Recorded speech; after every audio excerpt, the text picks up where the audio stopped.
Peter R. Breggin, MD, is called the conscience of psychiatry for his many decades of successful reform efforts. His scientific and educational work provide the foundation for modern criticism of drugs and ECT and lead the way in promoting more caring and effective therapies. His books include Talking Back to Prozac, Toxic Psychiatry, Medication Madness, Psychiatric Drug Withdrawal, and now, Guilt, Shame, and Anxiety, Understanding and Overcoming Negative Emotions. Welcome to the Dr. Peter Breggin Hour. Hello, my wonderful audience. It's a beautiful day here in upstate New York. As always, I am so glad to be talking to you. I'm just recovering from a little virus, so I may have to do the extraordinary measure of occasionally muting myself. But today is one of the best days I could possibly have on the radio for muting myself, because my guest, I'll tell you a little bit about her early in the show. I usually wait a bit.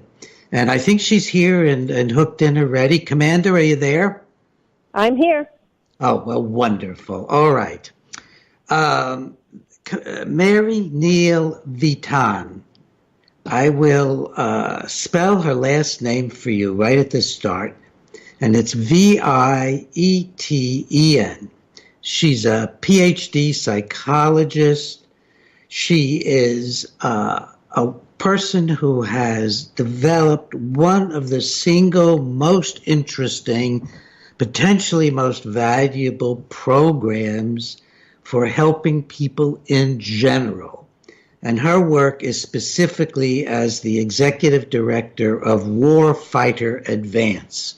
So that tells you she is working with veterans. But this program, this model, which is quite extraordinary, is just listen to it with open ears, heart, and mind, because it is applicable across the board. And it's working, it's up, it's successful, it deserves a lot of support and encouragement.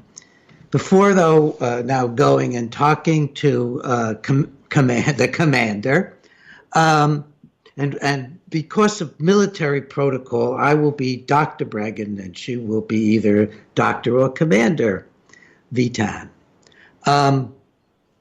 This is, of course, the Dr. Peter Breggin Hour on prn.fm. If you've come across me in some way that leaves you in mystery, my name is spelled Breggin. And I have an amazing, unbelievable website, which is simply breggin.com. And you can keep up with my work at the frequent alerts. And we've got a new format for the opening of the page. I'd love my devoted and dedicated listeners to check it out and then get back to me on our dedicated our dedicated email, which you know is bregginlive@hotmail.com. So check out breggin.com, the changes. There's plenty of room for improvement. Let us know. But you in particular, I'm interested in, my listeners. So let me know on bregginlive@hotmail.com what you think about it. Remember, there's an app for the show. Remember, we have daily breaking news. It's a very, very useful thing that you can dip into any time of the day, and you'll probably even see it change over some of the days. The show is archived at breggin.com. And finally, and I forgot to mention this to Commander Vieten, we take callers now. So you can call in at 888-874-4888. 888-874-4888. So, Commander Vieten, I am so glad to have you on the show. Our conversation beforehand was illuminating. Why don't you just go ahead and introduce yourself to my wonderful audience as you wish, in any way you wish. Okay, thank you. I guess the best thing to do is to start with my military background. I did, after graduating with my PhD, I did 10 years, 4 months, and 28 days on active duty. and I was counting. I really was. And then I transferred to the reserve, to the select reserve, where I'm still serving. And I'm just crossed the 21-year mark as a Navy psychologist. So one of the reasons I transferred to the reserve was so that I could begin to practice outside of the medical model. And then when I set up a private practice and was ultimately recalled to active duty, and I did another deployment and then a year subsequent to that on the Navy Chief of Chaplains staff at the Pentagon. So once I came out of that, the development of Warfighter ADVANCE happened very, very, very quickly, where we decided that it was time, with some colleagues that I have met on my deployments and we've all gone through this process of reintegrating after a deployment, but we wanted to create a true alternative. So it wasn't alternative treatment, it was an alternative to getting involved in any kind of treatment. And so we developed this program that steps entirely outside of the medical model. Well, tell the folks more about it. I think it's really interesting how you have really gone further than most folks in eradicating that model totally, as much as you can, from the minds and spirits of the folks who come to you for help. Sure. So the idea behind the program is, again, that we are entirely outside of the medical model. So it starts literally from the moment someone contacts us to go through the program. We will not accept any kind of documentation from them, from a doctor or a provider. We take their word for it that they need to be there, because nobody knows better than them what their needs are. And so we don't accept medical paperwork. We don't ask for it. We don't store it. None of those kinds of things. So every referral is a self-referral, and they give us some sort of an explanation for why they want to be there, and we make sure it's a good fit for them. But most of them, when they read our webpage and they see that we're offering them an opportunity to get off of this medical merry-go-round, they're very excited about it, and they say, yes, I want to try that. So we offer a program that offers them, we try to break down the barriers to coming to the program. The two biggest barriers are always money, because most of the alternatives are not covered.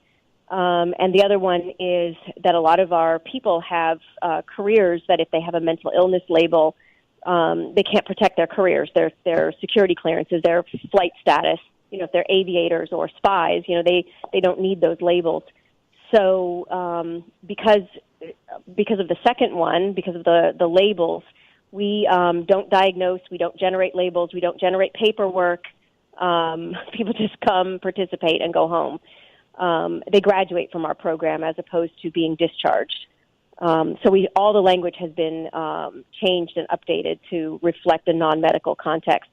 And then as far as the money goes, we raise money as best we can. We're always running around raising money.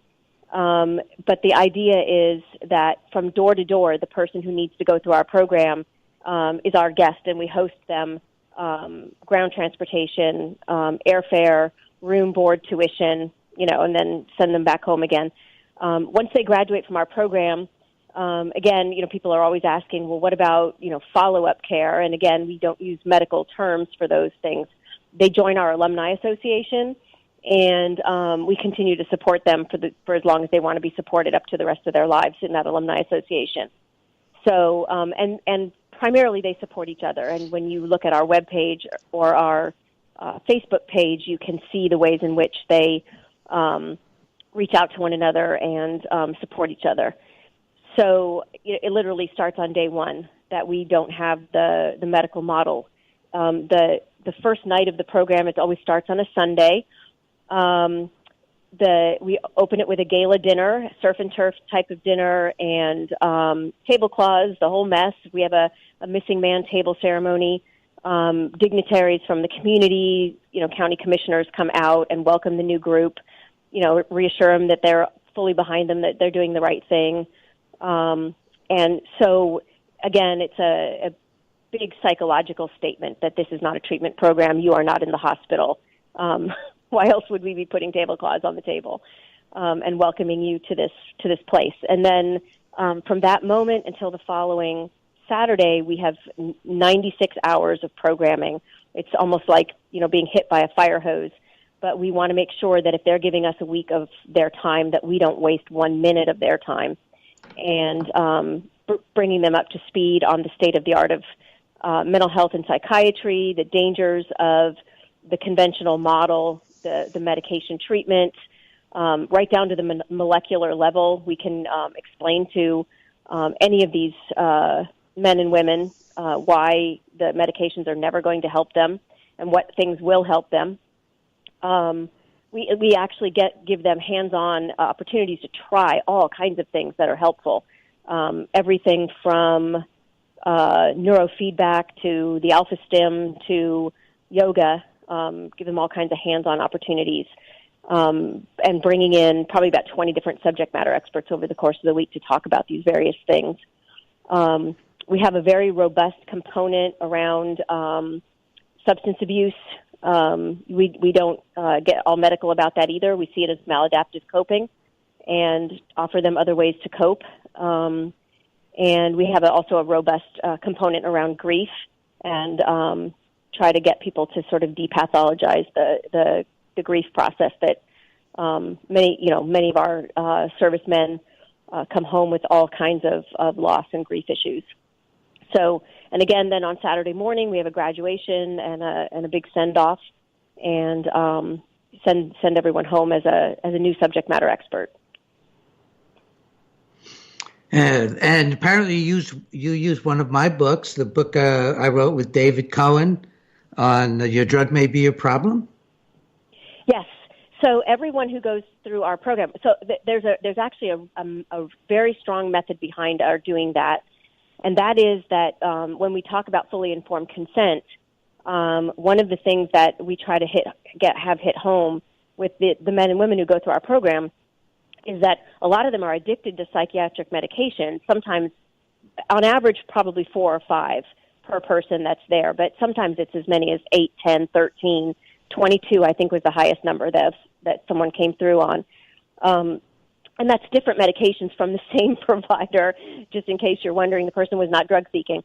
But the idea is that, unquestioningly believing the person who wrote these prescriptions or gave you these recommendations is a big piece of how you got to this place. And so we ask them to not unquestioningly believe us, but rather to do their homework. And we want to begin to give them the opportunity to do that homework. So we give them several books when they leave, but that's one of the most important ones. Your Drug May Be Your Problem. We also give them a copy of Glenn Schiraldi's book on resilience, and Gary Greenberg's The Book of Woe. Just try to kind of round out a little bit the positions that we're trying to get them to understand about the mental health industry and how they need to do their homework much more carefully than they have in the past. And how many of these programs do you run a year, and how many people are in them? So we run as many of them as we can fund. That's our reality is that we have to fundraise for them, and we always have more people waiting in line to come than we can possibly serve. So there's always a waiting list. We don't advertise in any way for participants. The men and women who leave our program go home and talk to their fellow servicemen and women, and they tell them, you need to go to this thing. So we always have a waiting list. But right now we are about to embark on the 17th. We call them evolutions. So we're on May the 5th, the 17th will begin. It's been overbooked for a couple of months now, and the next one after that will be in September.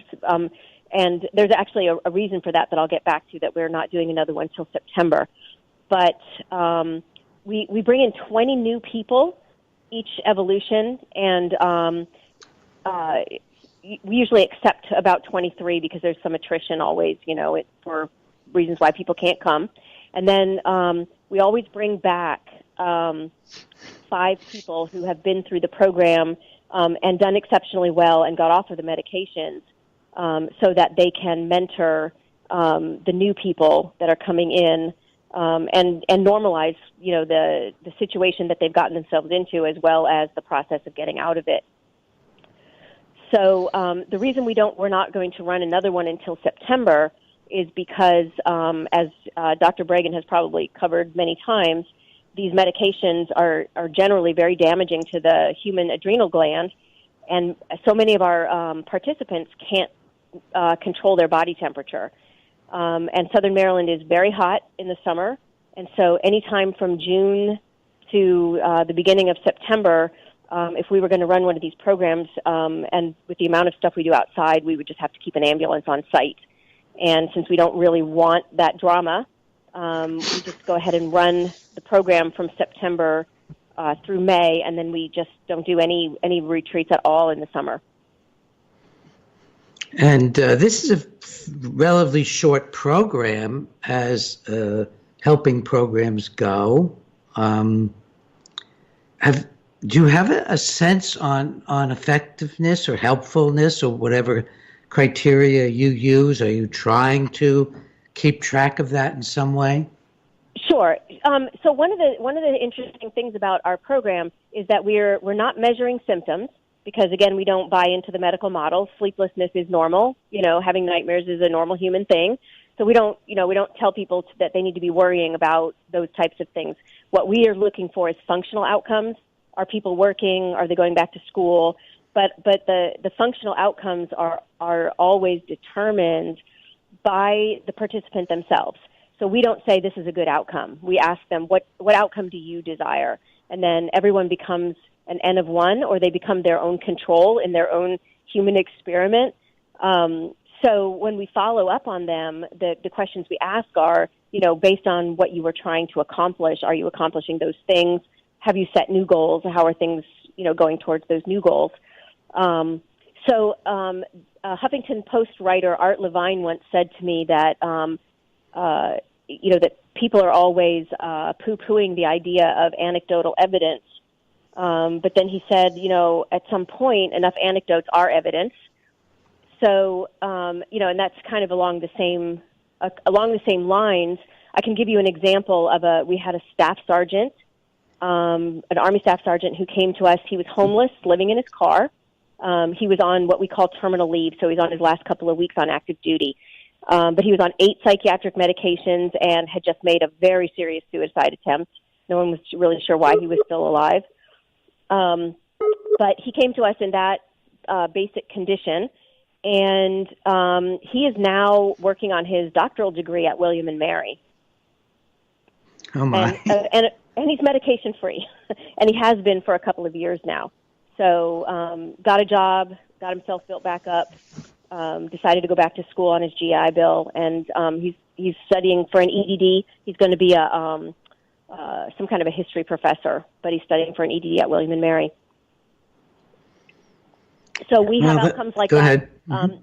We have outcomes like that not unfrequently. We have people that are, going back to work, obviously going back to college, but we also have recently had someone elected to public office.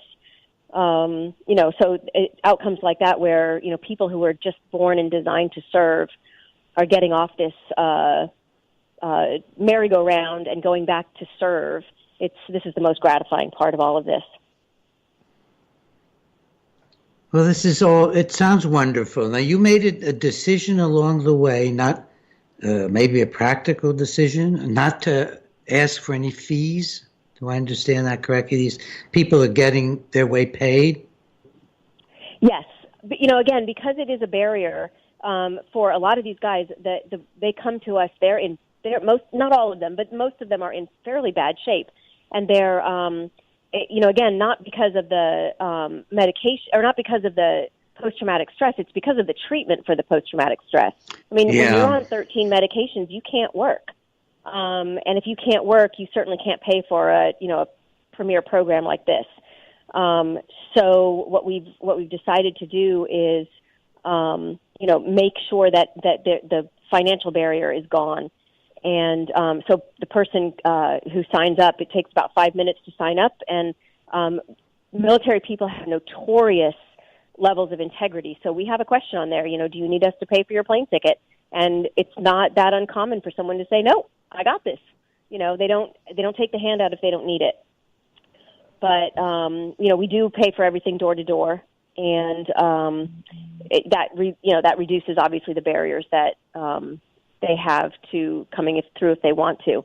There's no financial upside for them to come through. We're not going to take them out canoeing. We're not going to have a feel good time.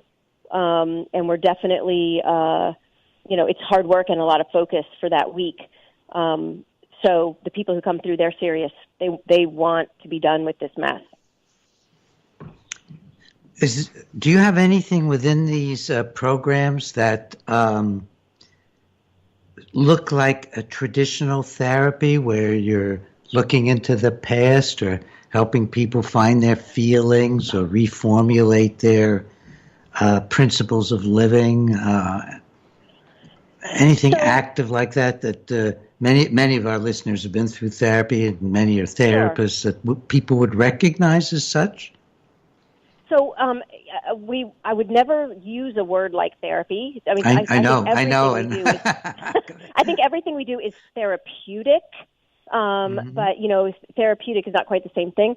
But we do have every afternoon we have an hour, which I think some people would identify as a group therapy, although we use it in a very different way. So we call it. Let me think. What is the word we call it? We used to actually call it group. I'll think of it.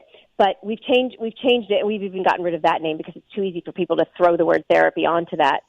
But we, in that hour, what we use that for is to talk about the things that traumatized people have in common, and allow the people who've been living with that trauma for however many years, because we even have Vietnam veterans go through, mentor each other on what has worked. So we have a day specifically where we talk about their anger issues and the anger that goes with being a combat veteran and how it's trained into us, to be angry so that we can do things that we wouldn't normally naturally do, and how you become addicted to it. But then, allow people to talk about, well, here's how I have managed my road rage, and this has been helpful to me, and, I've tried these things. And, people talk about all kinds of things, everything from, yoga to geocaching. So they talk about the tools they've used. And then we have a day where we talk about the same thing when relative to the hyperarousal or panic, what people would call panic symptoms.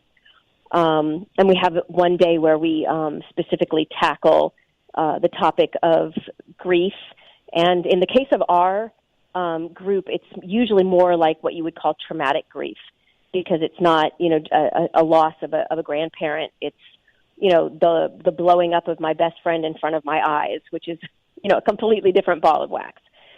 So, and a lot of times they do just want to talk about these things. And so that's one way where I would say there's something that people would grab onto and say that looks like group therapy. But again, it's run in a very non-traditional way and without any any attempt to stick to Yalom's rules or anything like that. So we do a lot of outdoor exercises, and afterwards we always gather up and process what happened. And again, this is a very therapeutic thing. When you take someone who has trust issues and is afraid of everything, and you get them to walk across a beam that's 40 feet off the ground, and realize that the reason they could do that is because of the support of their peers, and that it just really brings back this talk about isolation and talk about needing community and talk about trust and different things like that. So it does allow them to process a lot of things and to process their own stress responses, and to realize that just because you have a fight or flight response doesn't mean you need to freak out and stop functioning. You can actually work through it and finish the task using the skills that you're learning. So I hope that answers your question, but we try really hard to stay away from, anything that looks like therapy. The one other thing we do very, very deliberately is we always have a military chaplain there, either retired or active duty. The entire week, he walks the walk with everybody. He's forbidden from proselytizing, but just like he would be in the military. But he's there for that ministry of presence, and also if anybody wants to take him aside and say, hey, chaps, I got this issue, I feel guilty, or hey, chaps, I got this issue, it's not going so well with my wife. There is a way for them to take that person aside and get a little bit of one-on-one attention if they need it for something specific. I'm still thinking about that beam. Did you say 40 feet above the ground? Oh, it's at least 40 feet. It might be a little bit more. So how do you make that safe for somebody who has a fear of heights? Tell me more about that specific thing. I'm sure other people are thinking, well, wow, how do you do that? So it's actually it's a very brilliant system.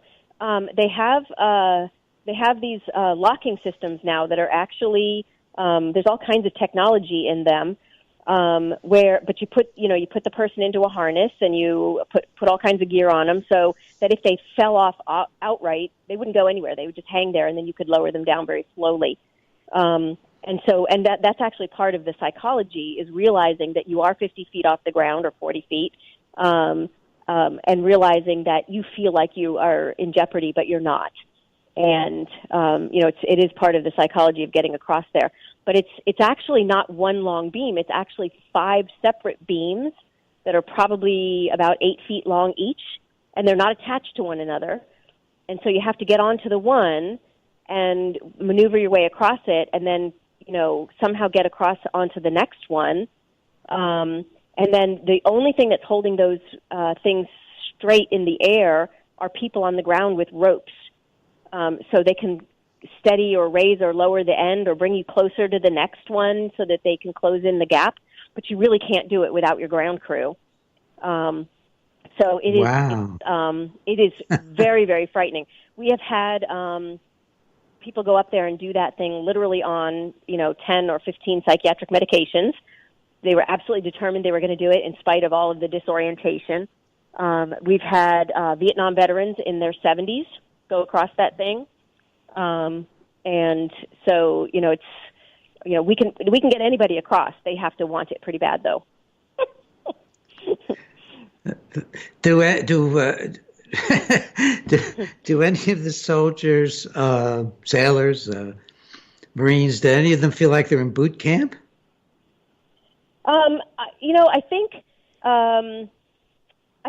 don't think so, because, again, everything is challenged by choice. And, even though we do, they're out of bed and they're at 6:30 in the morning, they're sitting in a yoga class, they're not doing push-ups and sit-ups, and we're not killing them. It is gentle exercise, yoga, tai chi, walking, those kinds of things. So we do make them move, and we make them move a lot. But there's a little more dignity to the whole thing. Nobody's yelling at them.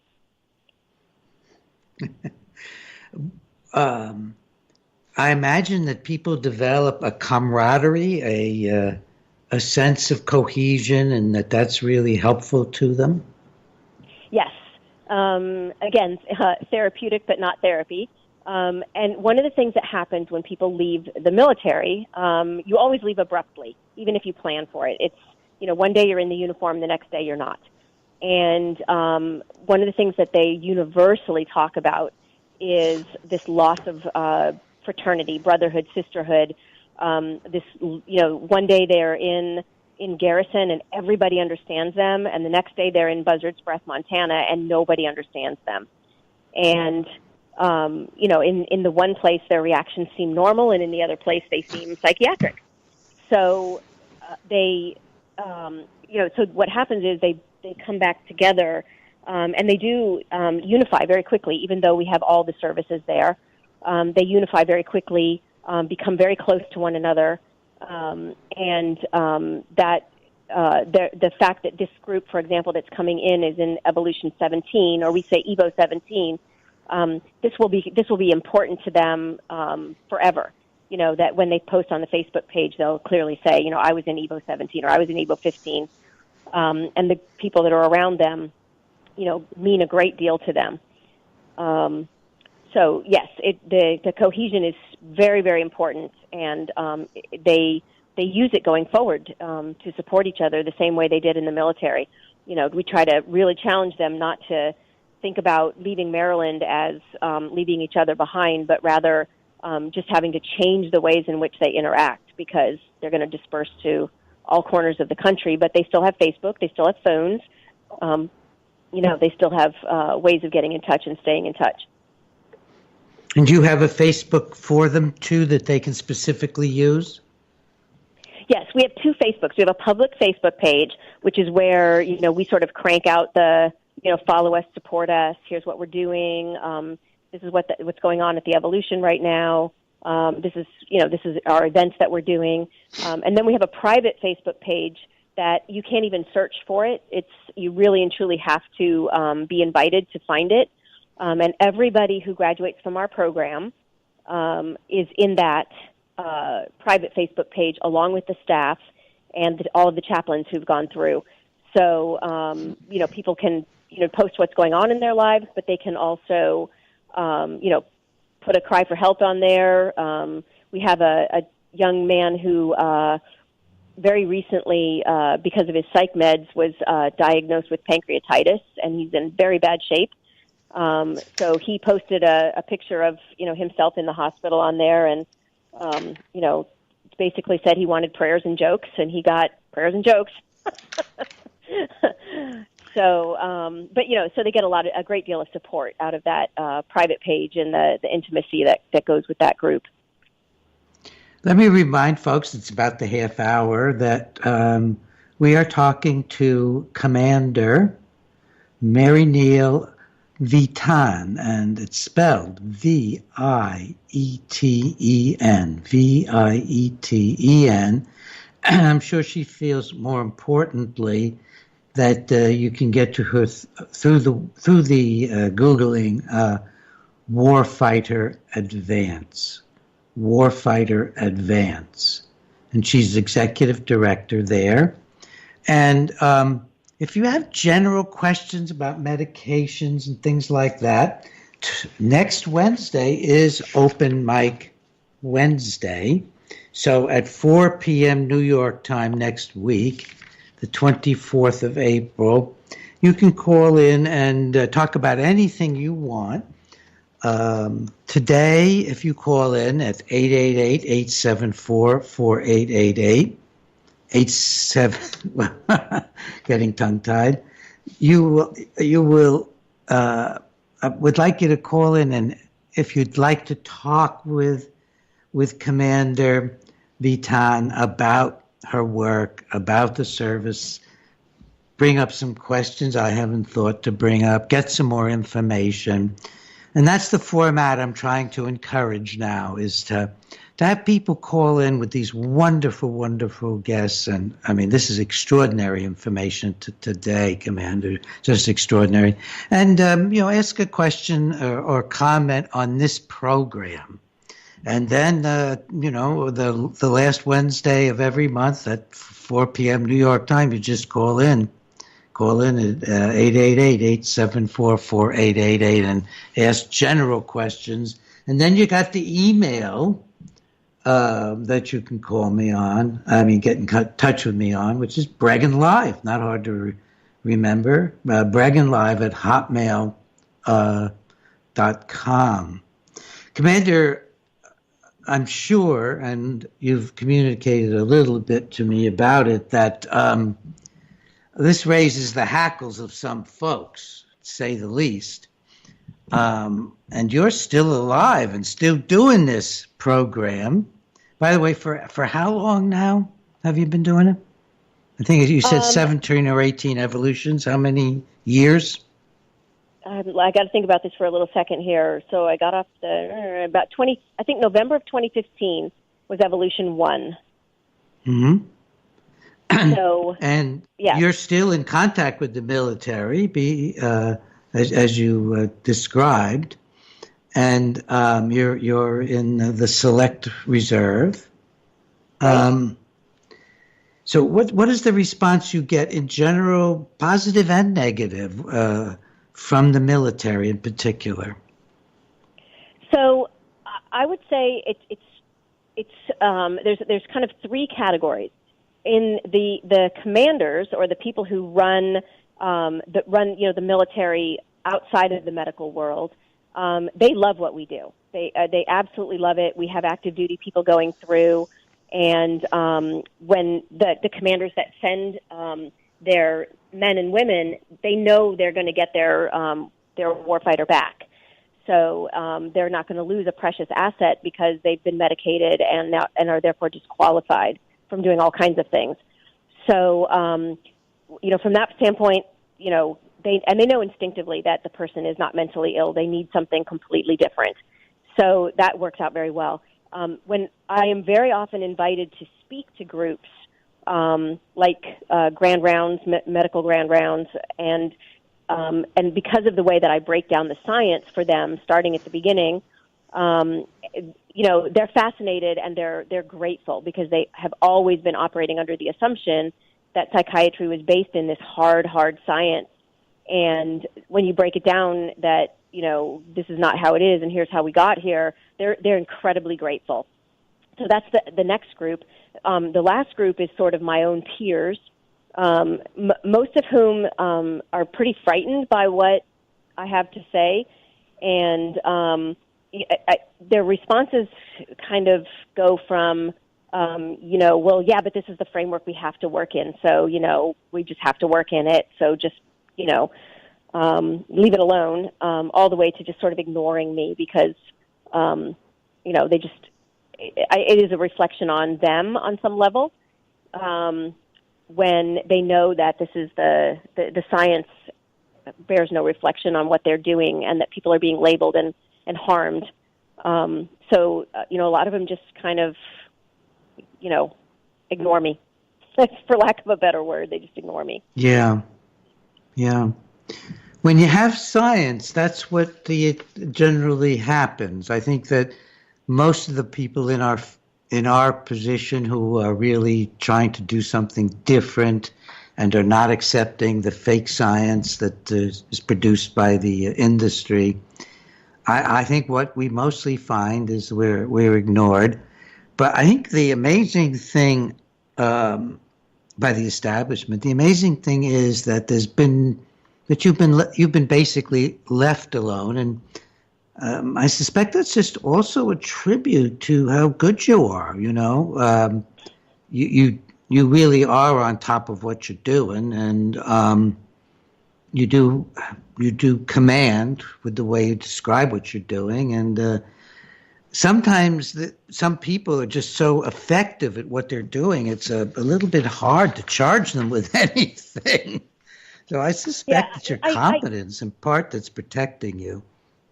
So yeah, I think there is something to that. To just I'm not bashful about it in any way. I absolutely refuse to use wishy-washy language when something is very, very clear. But I really respect the people that I'm talking to, whether they're the warfighters or they're doctors at Walter Reed in a grand rounds. And I'll explain to them, for example, the studies that have been done where they show the likelihood that if you went to 5 doctors on the same day with the same script, that you'd end up with the same diagnosis. And when you break this down for a doctor and you say, well, if they had strep throat, how many times would they have strep throat? And they'd say 5. And I'd say, well, okay, but if you went to 5 psychiatrists or 5 mental health professionals, you can come up with 5 different diagnoses on the same day for the same script, because our inter rater reliability is less than 30%. And they're appalled by this. And, and how can this be legal? And how can this be, how do you keep your license? And, but, I don't try to fix it. I just present the research, and they're smart people, and they see immediately what's wrong with the picture. Yeah. And I think it's very important to remind our audience who may not have a lot of familiarity with the military that the military has a very sound code of ethics.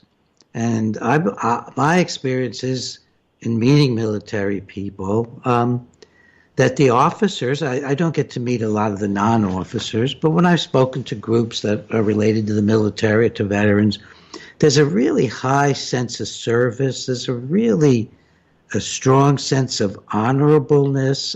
You used the word integrity earlier, didn't surprise me. And that these are very trustworthy people. Yes, more so than the routine people that you'll meet outside the military, in my experience. Yes, very trustworthy, but also because of that, very trusting. So when somebody pulls out that prescription pad and says this is going to help, they don't ask any questions. They just say, "Roger that, it's going to help," and and so that's why they get into these binds where, next thing you know, they're on 5 medications. Next thing you know, they're being drummed out of the service. Next thing you know, they're on disability. Next thing you know, they're having a stroke and they're 27 years old. This is, it's so unfair, but it's basically, this drumbeat of, I trust you. You must know what you're doing. Well, and I think also, if they don't trust, if they begin to doubt the physician, that has probably some pretty strong repercussions within the military, would you say? I really don't know, but I would think so. So it's very interesting because the folklore on the ground is that because your doctor is an officer and they gave you a prescription and you're not, that you have to take that medication, that it's a direct order. But actually, the Department of Defense has an instruction at the highest levels about patient rights and about the right to informed consent, and it includes the right to decide about your treatment without coercion, just like any other treatment environment.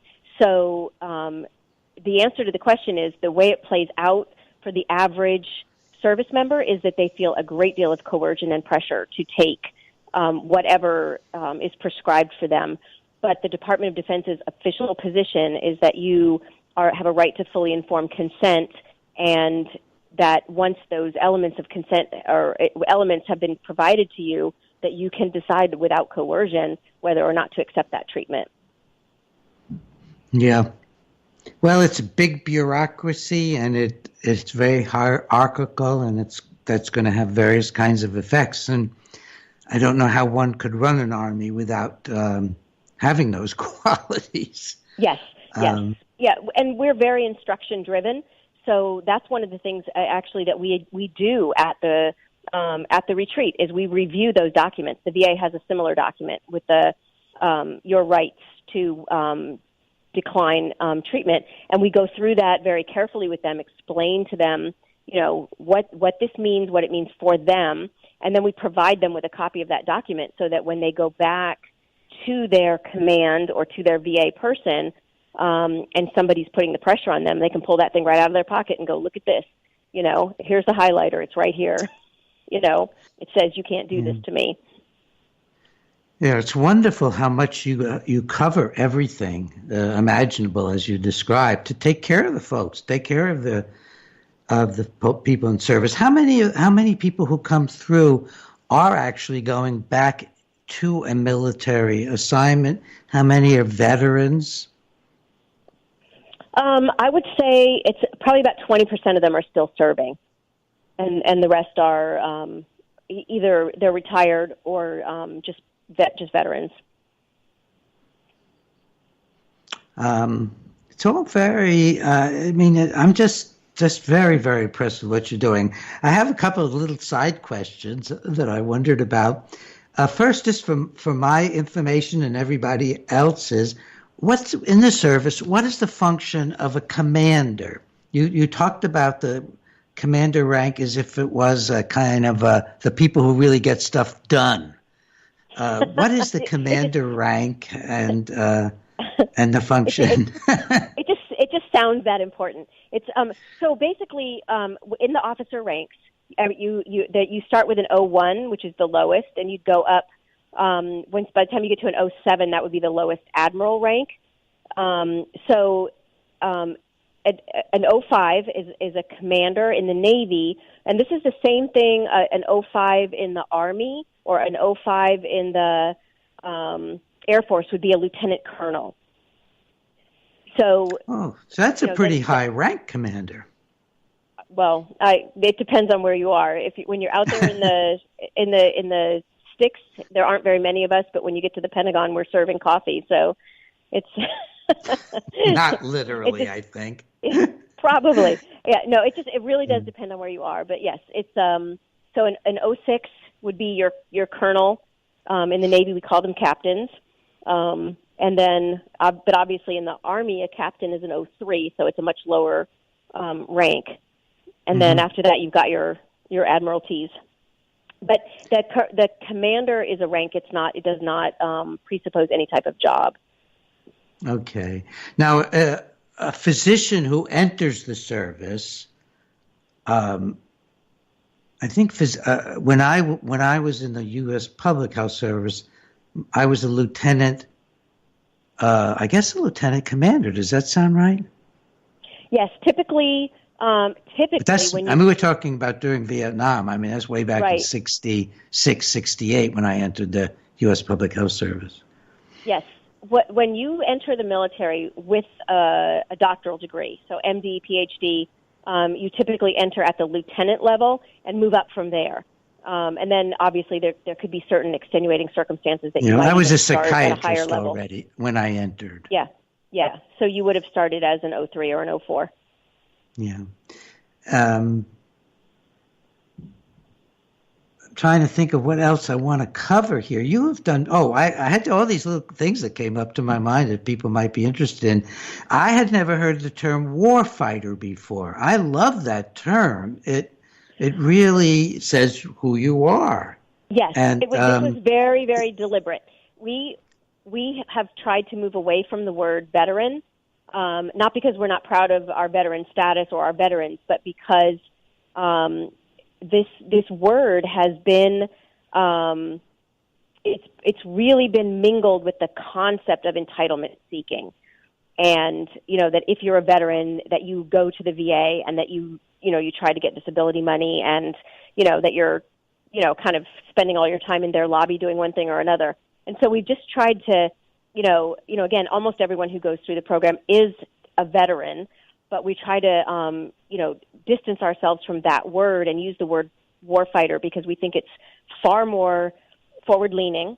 It's got obviously a lot more of the psychological impact is obviously there, but it encompasses then the active duty component, and so the language we use is you're either a warfighter that's still serving or a warfighter that is done serving in the military, but nonetheless a community of warfighters. So is warfighter a familiar term in the military, or is it more related to your work? Not at all. When we first started doing this, you rarely heard that term. You hear it a lot more now, but when we first started doing that, and we made a very conscious effort or a conscious decision to take something that was two words. I mean, there's no construction called warfighter, one word, but we started using it as one word. And you see people doing it all the time now. It's kind of fun. I don't know whether it has anything to do with our push, but I just know that we made a very conscious decision to use that word, to be inclusive with it, and to make it into one word.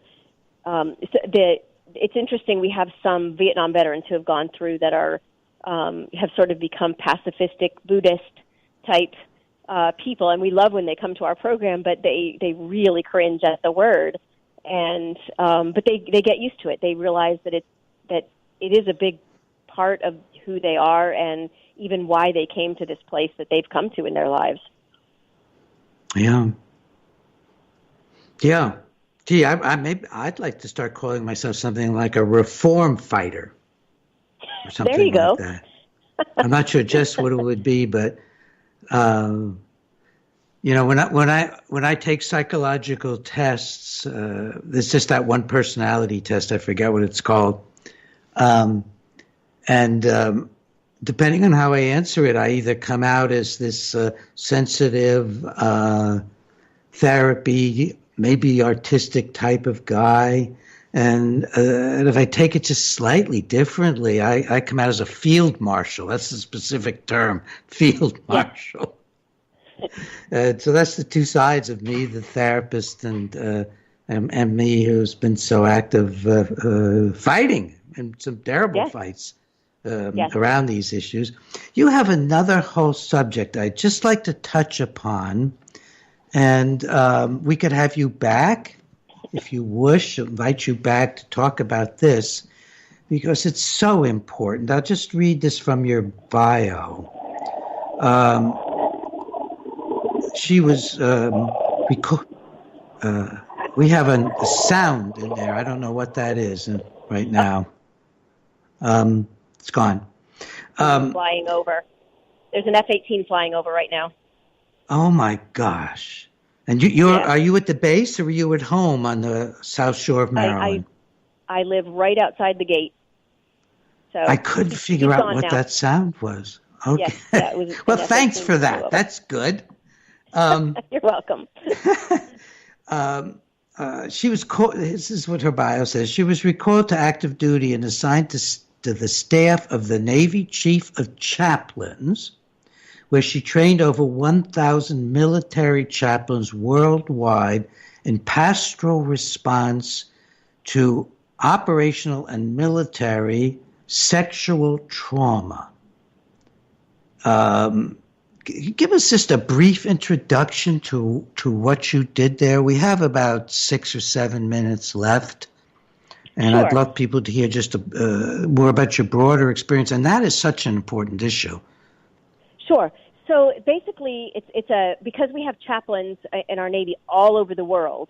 The way the Chaplains Corps does their continuing education is that each year they formulate what they need the chaplains to know and the topics, and they send a team out to various places where they gather together. So that year it was military sexual trauma, and I received a telephone call from the Chief of Chaplains executive assistant telling me that I had been name selected to be on this team. So there's no saying no. He's a 2-star admiral. So I said, yes, sir. And I ponied up for this thing. And so basically there was a lawyer, a pastoral, a person whose PhD was in pastoral response to trauma, and then myself as the technical expert on trauma. And the fun thing about this job was I think they thought I was going to go all over the world and explain to all these chaplains how trauma was a medical thing and they should stay in their lane. And instead, I went around to all these chaplains and explained to them how medical had nothing to do with it and they needed to do their damn jobs. And, you know, that when somebody came into their office and said, I've been traumatized or I've been assaulted, instead of saying you need to go to medical or let me take you to the psychiatrist, you need to shut up and listen. And, and I was able to literally break down the science and explain to them why that was true. And it was probably one of the most awesome experiences of my life because I knew that I was taking people who were very often the only place a woman or a man goes when they've been assaulted. They just won't go past the chaplain because they don't want anything documented. And we were training these chaplains so that when those people came to them, they knew what they were doing. They had something to offer, and it was just a very rewarding experience. How serious is sexual trauma, and is it mostly man on woman in the Army? So it's a very serious issue. If you look at percentages, the vast majority of sexual assaults in the military are with female victims and with male perpetrators. It's very, very, very rarely a female perpetrator. But if you look at sheer numbers, not percentages, but numbers, it's actually more male victims than female victims. So 51% of the sexual assault victims in the military are, in fact, men. And that's just a function, again, of how many men are in the military versus women. Women are a very small component still. So now, are the men being assaulted by men, or do women sometimes assault men in the military? No, it's the vast majority of them. It's men, and it's part of dominance and hazing rituals and those kinds of things that have we hear about popping up in the news. There's a film called The Invisible War, and the year that film came out in probably, I don't know, it must have been 10 years ago now, but the year that film came out, the Department of Defense was estimating that there were, I think, 19,000 sexual assaults in the military, and 51% of those victims were men. So it's a big problem. It is a very big problem, and it's alive and well. They tried this and they try that to attack it, and nothing seems to really make much of an impression. The military is several million soldiers, right? So that's not it. Doesn't sound like such a huge number to me. It's percentage-wise. Am I misunderstanding something? I may have the number wrong. I mean, it's a lot of people getting humiliated and hurt, but well, maybe I'm just not clear about that. But it would be interesting to have you back and talk about, how does a minister help somebody who's been sexually traumatized? And sure, everything you're doing, Commander, we are just getting acquainted, but everything you're doing and every way you're thinking meshes with what I most am moving toward. And in particular, now I have courses up that people can take who have no training in anything, but will help them help themselves and then help other people. Because I just want to break out of that model. Human beings have been helping each other since time began. And I think we need to help people learn how to help each other. Yes, sir. That's it. That's the first time you said sir. Commander, thank you. Commander Mary Neal Vieten, it's spelled Vieten, Vieten, and you can get right to her through Warfighter ADVANCE. Thank you for being on the Dr. Peter Breggin Hour. I mean that from all my heart. Thank you so much. You're welcome.